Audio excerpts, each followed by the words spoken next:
বন্ধুরা, আজকে দুপুরে খয়রা মাছ হয়েছে, টমেটো, ধনেপাতা, বেগুন টেগুন দিয়ে। বড় বড় গোটা গোটা খয়রা মাছ, বড় বড় পিস, পুরো ইলিশ মাছের মতন কিন্তু খেতে। টেস্টটাও একদম দারুণ লাগে। মাছটা দেখবো, ও একদম ফ্রেশ মাছ। দেখুন দেখুন, সাদা ধপধপ করছে একদম। এই মাছের টেস্ট কিন্তু দারুণ লাগে। শীতকালে এই মাছটা কিন্তু বেশ ভালোই লাগে খেতে। এই যে মাছটা,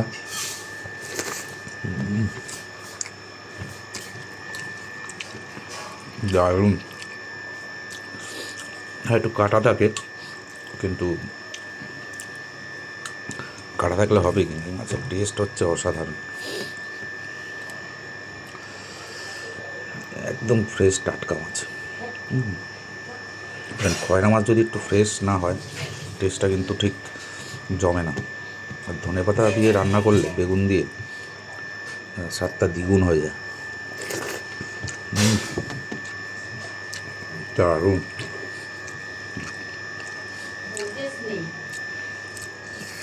অসাধারণ স্বাদ, অসাধারণ স্বাদ।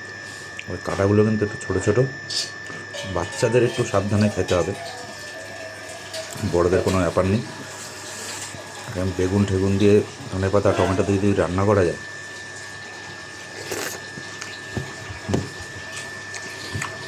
অন্য মাছ আর দিলেও খেতে ইচ্ছা করবে না। আজকে এরকম বড়ো বড়ো সাইজের খয়রা মাছ নিয়ে এসেছি।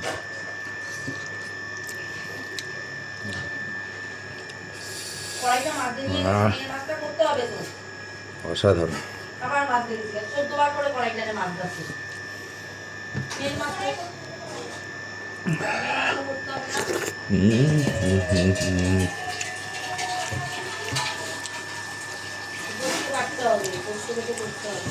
দারুণ দারুণ।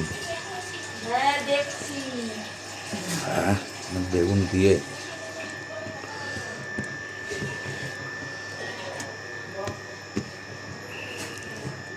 ঝাল ঝাল করে শীতকালে।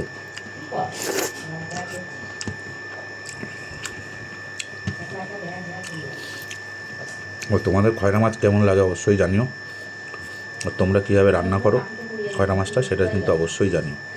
আমাদের কিন্তু এইভাবেই ভালো লাগে, বেগুন দিয়ে আলু।